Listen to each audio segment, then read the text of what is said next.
सोलापूर शहरातील दोन्ही उड्डाणपुलांसाठी केंद्र व राज्य शासनाच्या जागेच्या संपादनाची प्रक्रिया सर्व संबंधित विभागाने तातडीने करून घ्यावी असे निर्देश जिल्हाधिकारी एस कार्तिकेयन यांनी दिले। जिल्हाधिकारी कार्यालयाच्या सभागृहात आयोजित उड्डाणपूल भूसंपादन प्रक्रिया आढावा बैठकीत जिल्हाधिकारी कार्तिकेयन बोलत होते।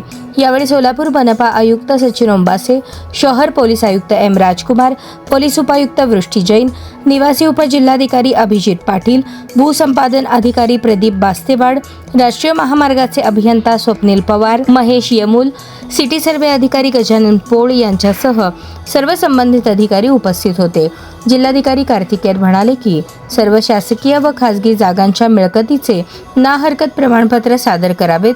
केंद्र शासनाच्या पोस्ट, मध्य रेल्वे, BSNL व ग्राउंड जागेसाठी सोलापूर महानगरपालिका रेडी रेकनर दराप्रमाणे शुल्क देणार आहे। या जागेतून दुसऱ्या जागा, साहित्य इतर ठिकाणी स्थलांतरित करण्यासाठी येणारा खर्च ही महापालिका देईल। त्यामुळे संबंधित विभागाने त्यांच्या वरिष्ठ कार्यालयाकडून जागा हस्तांतरित करण्याबाबतचे मान्यता घेऊन त्याबाबतचे ना हरकत प्रमाणपत्र सादर करावे असे त्यांनी सांगितले। यावेळी महापालिका आयुक्त सचिन ओंबासे यांनीही मार्गदर्शन केले।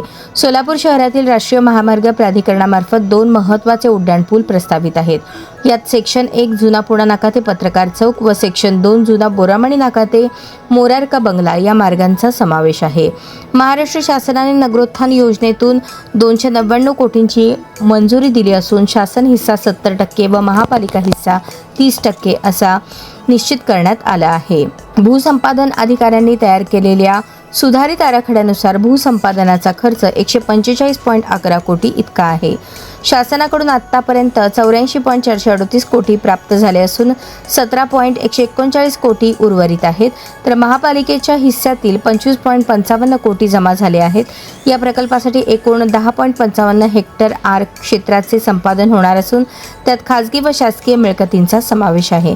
सेक्शन ए मध्ये 137 मिळकतींपैकी 100 खासगी व 37 शासकीय, तर सेक्शन 2 मध्ये 100 मिळकतींपैकी 87 खासगी व 13 शासकीय मिळकती आहेत। आतापर्यंत सेक्शन 1 मधील 61 खासगी मिळकतींचा ताबा घेण्यात आला असून सेक्शन 2 मधील ताबा प्रक्रिया सुरू आहे।